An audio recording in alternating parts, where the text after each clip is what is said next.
and the French. Today, the verb liberate has become an army colloquialism for stealing in 1949. Since every army contains a percentage of gangsters and general criminal elements, there is always some looting in occupied enemy country, and a certain amount of brutal mishandling of the civilian population. The instructions given by Washington to the United States Army positively encouraged the licentious and brutal minority and penalized the decent, law-abiding, and humane majority. It is to this credit that the American people, that in spite of the Roosevelt Montague directives put in operation by General Eisenhower without protest, large number of American soldiers insist on behaving like Christian gentlemen. Many secured the hungry and defenseless Germans in spite of the regulations against it.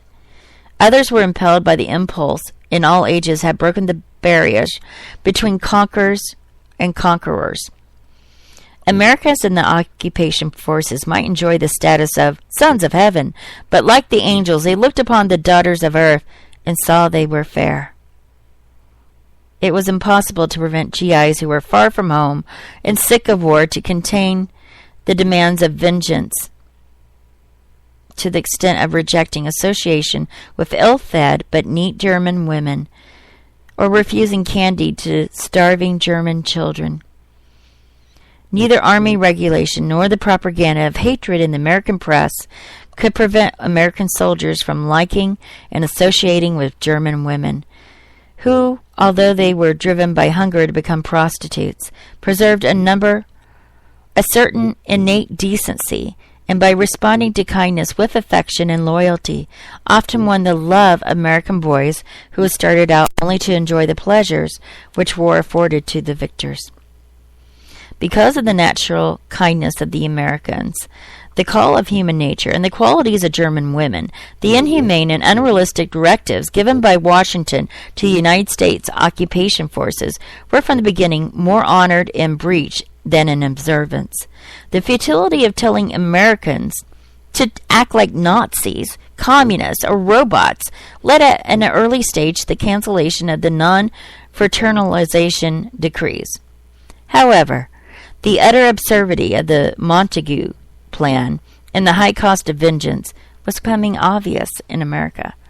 Far from realizing surpluses, Western Germany had to be supplied with American food to prevent disease and unrest dangerous to the occupation forces.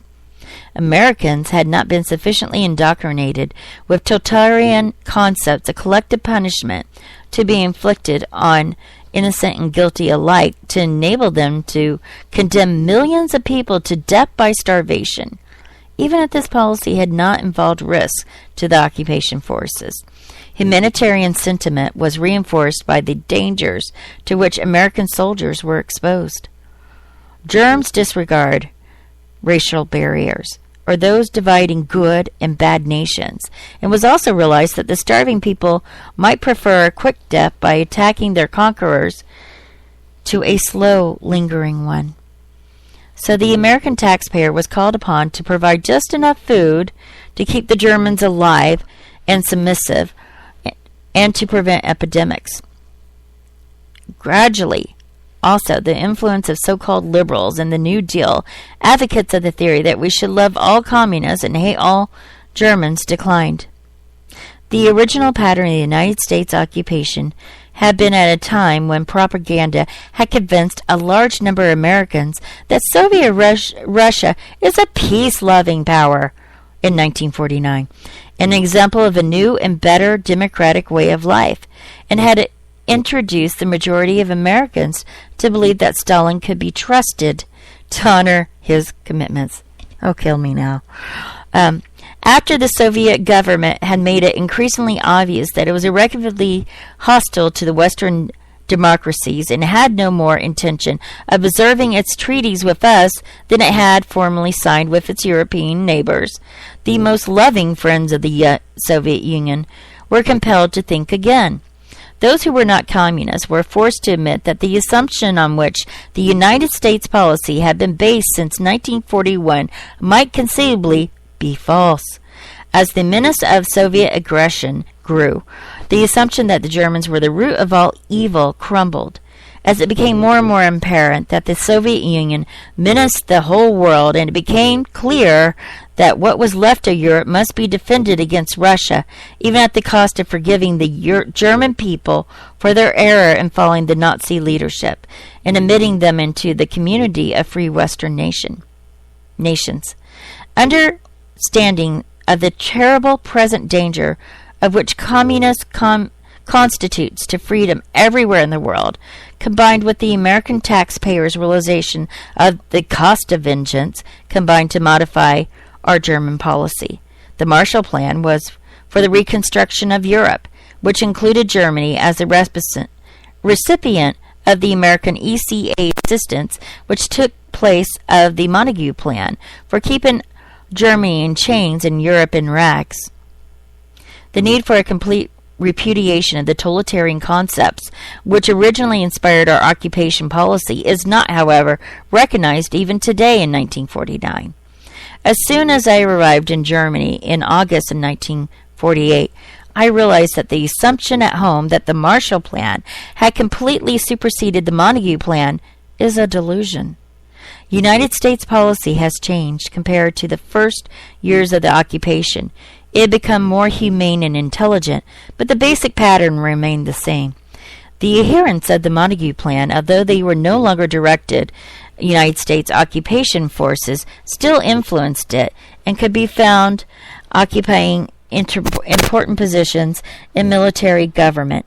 The communists and their sympathizers were no longer permitted to hold leading positions in Germany, but they were still able to work through so-called liberals who had been persuaded that advocacy of a humane and constructive policy in Germany is a sign of reactionary sympathies. Waning communist influence had been reinforced by the French intrigues and the British desire to eliminate German competition in the markets of the world. Thus, dismantlement and other measures which debilitate Germany, weaken Europe, place ever more increasing burdens on America, paved the way for a communist conquest of the world, are still being implemented. This book does not attempt to deal with all aspects of the German problem in 1949. It aims only to show that the American people, the cost of vengeance, now and in the future. That cost cannot be appraised only in economic terms.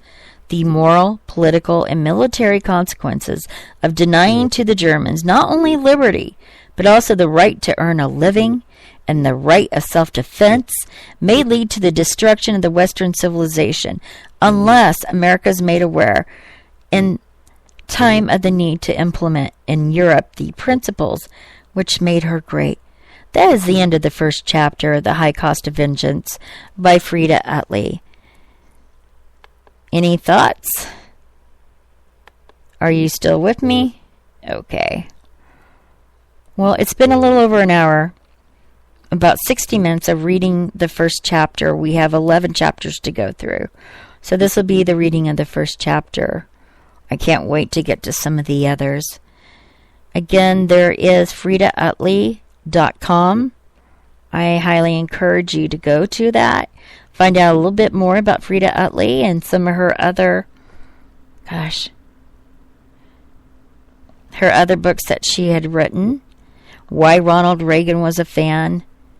Did you know she helped with the witch hunt of the communists in Hollywood? Yes, she did. She's an intriguing person. My goodness. She was very fortunate to get out of Russia when she did with her son. She was a smart woman. You know, she wrote The Dream We Lost in 1940. It's a thorough analysis of the Soviet communism. She lived in Moscow during the late 20s and 30s, so she had a hands-on experience. It was widely read by non-Marxist American intelligentsia And it really established Freda Utley as one of the nation's premier experts on communism. George Bernard Shaw supported Freda Utley. I'm proud to say that she's a member of my family from England. So, Utley family is English. Highly encourage people to go ahead and research the tree. Of course, I've been reading from The-High-Cost-of-Vengence today. It's a critical book about the occupation of defeated Germany. A lot is still unknown. I would love to see more documentaries on this and talking to some people. Chapter 6, the Nuremberg Judgments, are the first analysis of the trials. It's a major research source of critical data. As a matter of fact, that one chapter, the Nuremberg Judgments, out of the high cost of judgments. She is a force to be reckoned with. Chapter 7, I really enjoyed the Our Crimes Against Humanity and the information I found there. And you can get this for free, PDF form. And I also suggest that you read Imperialism by Francis Yockey. Just an amazing book. But these are my thoughts. I've been pretty busy of late, and it takes time to read these out loud. And I want to share this with you. I want to create some dialogue. How does the patterns of the past on how we were the victors, yet turned our back on humanity, and were willing to allow millions of people to starve, yet we say the Holocaust was a horrible thing? I don't get it. I think in order to humanize our military, how do you say this? I mean, in order for us to look like the good guys, we had to make them look so bad. And that's why I think that Eisenhower would fly all these photographer journalists to report on the concentration camps, and just wow.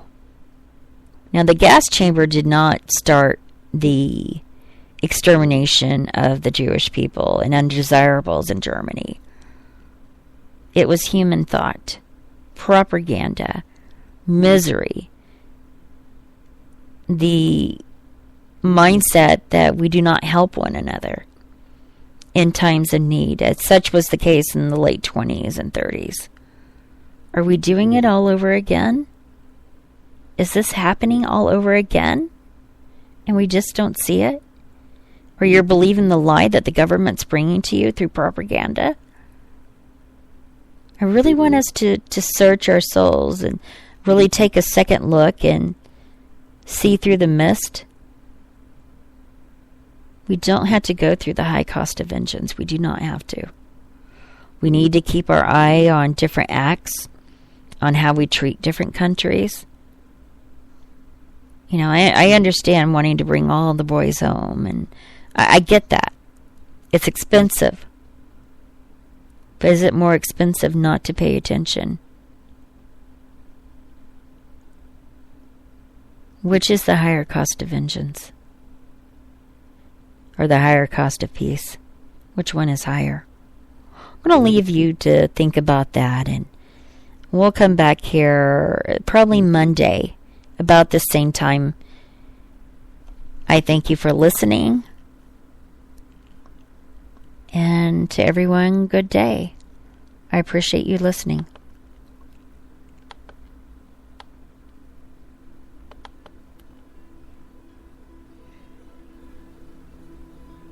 If you have any questions, please send them to truthtalksradio@yahoo.com.